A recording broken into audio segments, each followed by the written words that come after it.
Chapter 4 Janardanasya Paschimah Sandeshah, written by Bhasah from the Dut Ghatochkatam. The other creations of Bhasah are Swapna Vasadattam Pratigna Yaugantadharanayam. This character is from Janardanasya Paschimah Sandeshah.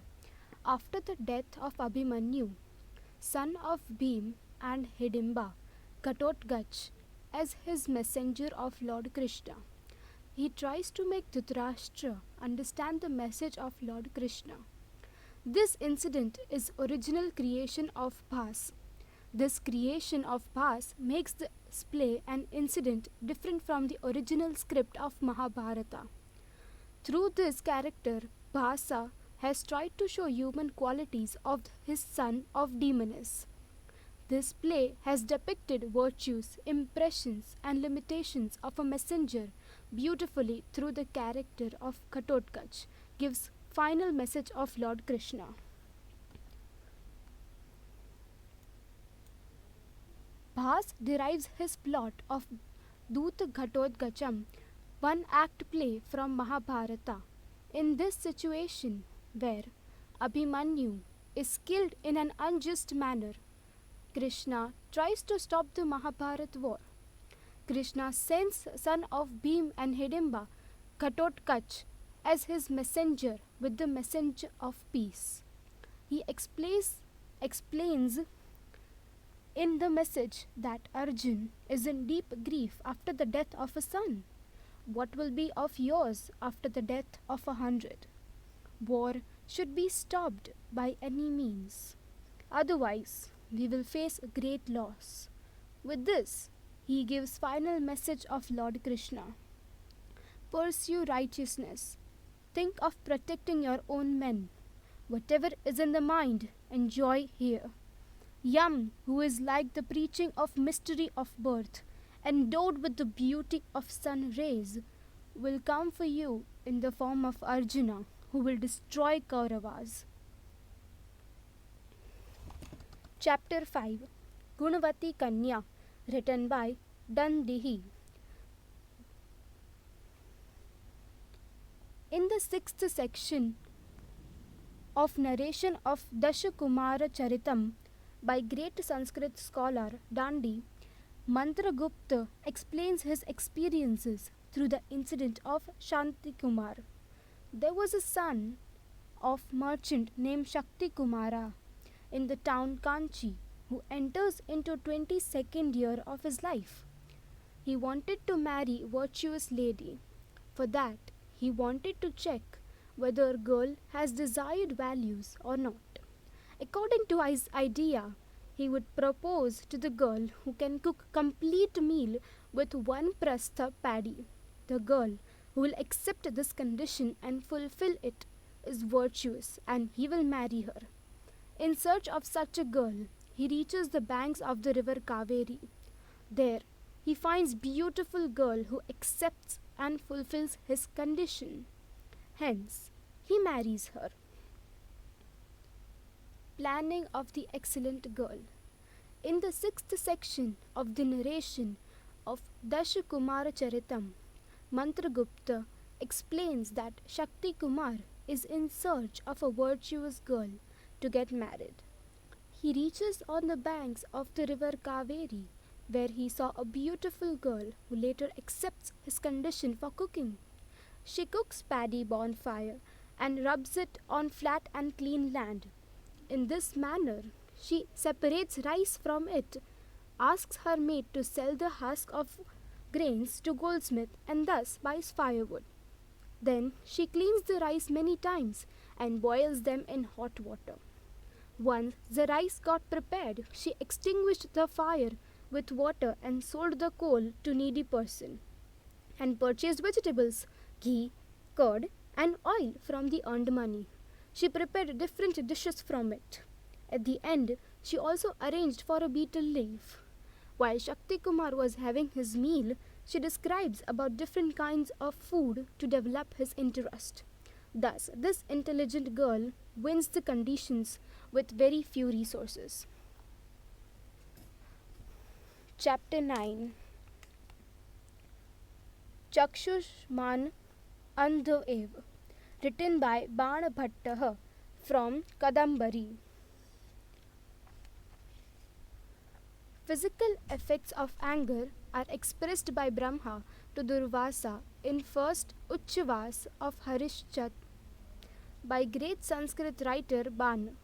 Brahma describes this under Saraswati curse event. The path of anger is not practiced by the good. Its final end is fatal.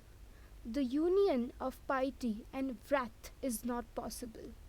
Blind verily is that seeing man who is over wrathful.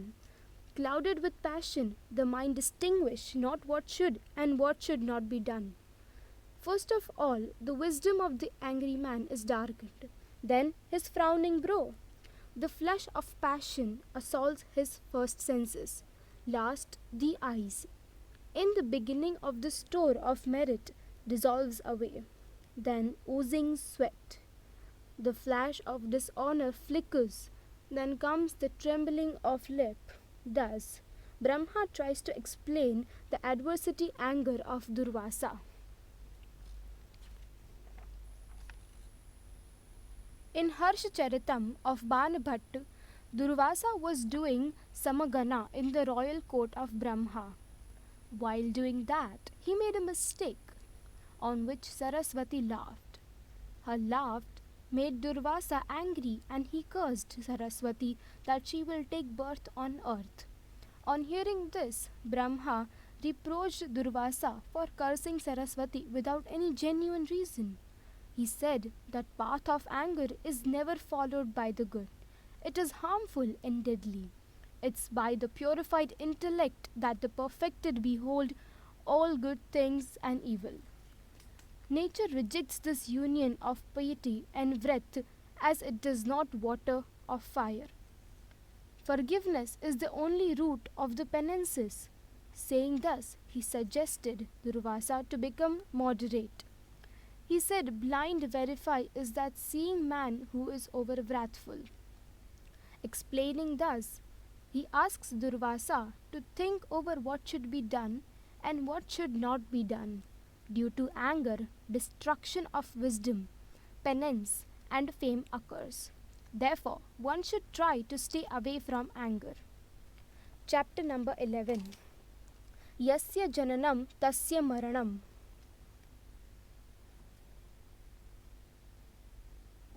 In this chapter, Yasya Jananam Tasya Maranam, Kutantha and Vittadasa are neighbors. Once, Kutantha decided to exploit the greed of Vittadasa and found out a tactic of it. According to it, one day he went to Vittadas and said that some of the guests are coming to his place and he requires some vessels from him to prepare a meal for them. He promised Vittadas that he would return them all very next day. Vittadas gave him vessels, believing it as a duty as a neighbor. Kutantha then returned them all, along with some small vessels. He explained to Vittadas that all these new vessels are born in his vessels. This time, Vittadas's greed was increased, and he gave vessels happily. He awaited for a month for Kutantha again and asked for the vessels, but Kutantha did not. Hence, Vittadasa went to his place to get them back. Kutantha calmly informed him that they were all dead. Hearing this, Vittadas became very angry. Kutantha now told him that why there is a doubt about death of those vessels who took birth in this world. Those who are born in this world are bound to die. This is how Kutantha used as his tactic to exploit the greed of Vittadas. Chapter 12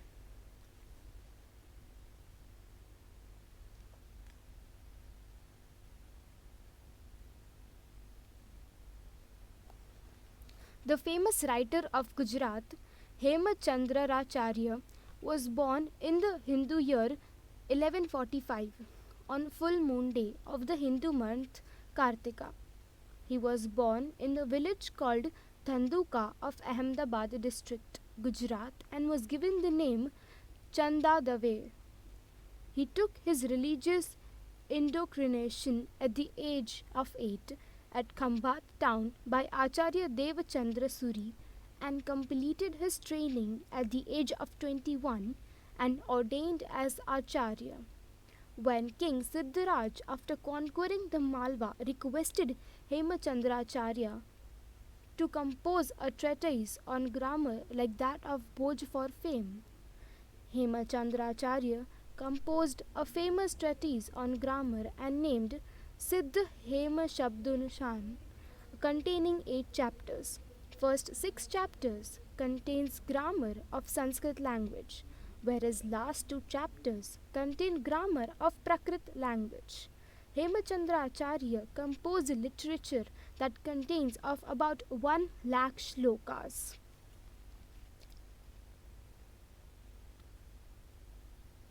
Chapter 14.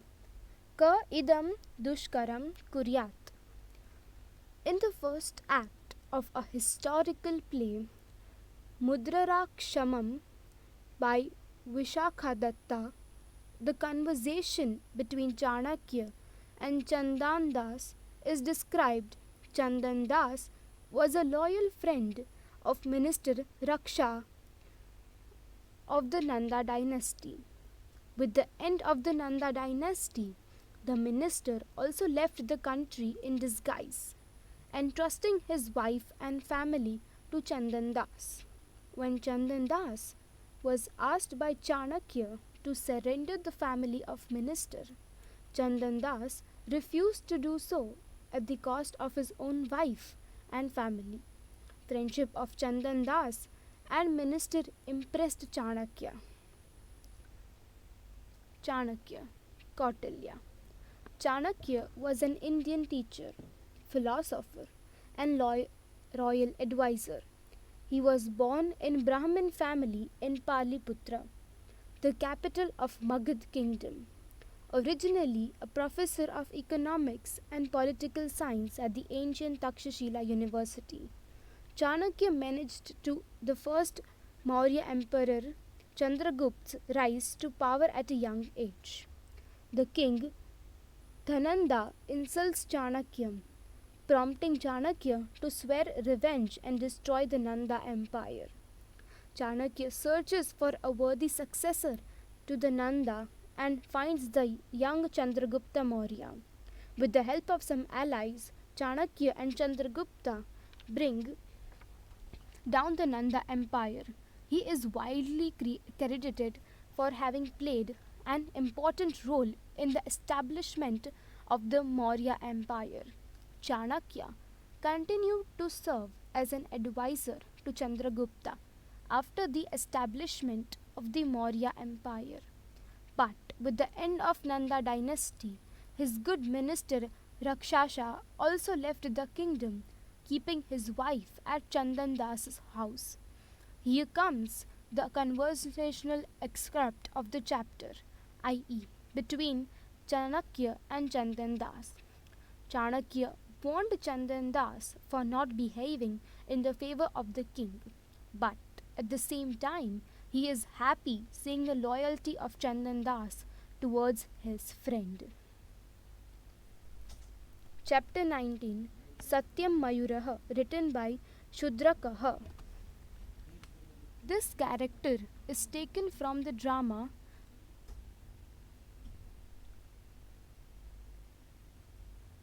He argues with his guru, giving example from Puran.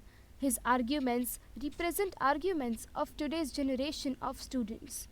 Guru asked him to enter first, but he argues it is an insult of a guru and the tradition. He requested Guru to get him released from the tiger. Guru and the tradition. Guru explains him that it isn't a tiger but a peacock. Guru tries to remove his confusions and asked him to study. But Chandilya argues with him, saying, "What will happen after studying?" Here, Guru explains the importance of study to him. Thus, we can see the nature of modern learners and we should try to learn something from it. There is a conversation between Guru and his disciple in the drama. Disciple, who is constantly arguing on the various suggestions of Guru, is answered patiently by Guru. Guru tries to remove his confusion and ignorance. Hence, in true sense, he performs his duty as a Guru. Here, in this chapter, Guru asked his disciple to enter the garden, but he argues and finally, Guru enters first. After entering too, Shandilya is scared, thinking that he caught by a tiger. But Guru removes his confusion. Shandilya is pleased by the beauty of the garden. At that time also, Guru tries to make him realize the truth of life. He explains it by giving example of his decaying body and explains him that there is nothing permanently beautiful in life.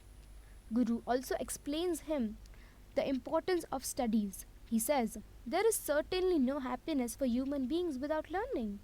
Therefore, one should study to obtain dharma, arth, and moksha. Thus, through this chapter, behavior of a teacher towards the students is explained. Chapter 20. Tathaiva Tishtati.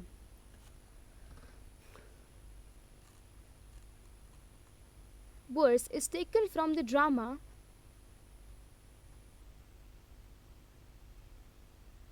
composed by Kalidas.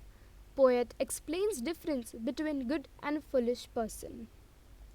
Poet says that foolish person is always directed by other person's view without thinking of what is actually right or wrong. This will lead to disservice and he will never be happy. One should always use one's own discrimination power and intellect while taking decisions or facing problems. Without one's own efforts, you can never reach the ultimate goal. And for that, you must have trust on your own self.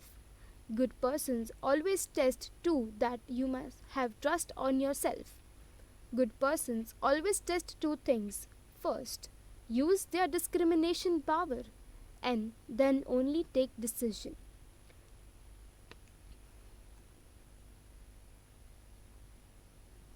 In the verse Anyasma, composed by Banabhat, he describes nature of a mean person.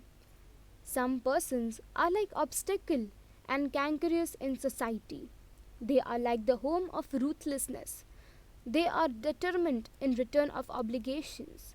Poet discloses that such people are always negative. Banabhat gives example of help of sand and says that it hurts more than a heat of sun. In the same manner, mean person's behavior is more hurting. Generous people are identified in the society.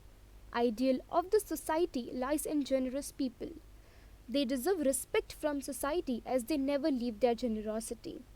Even at the cost of their life, they are eager to help others. It is rightly said that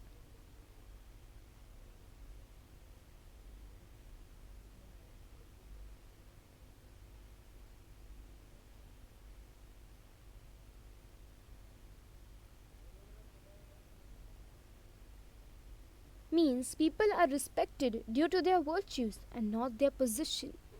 It is very well explained in the verse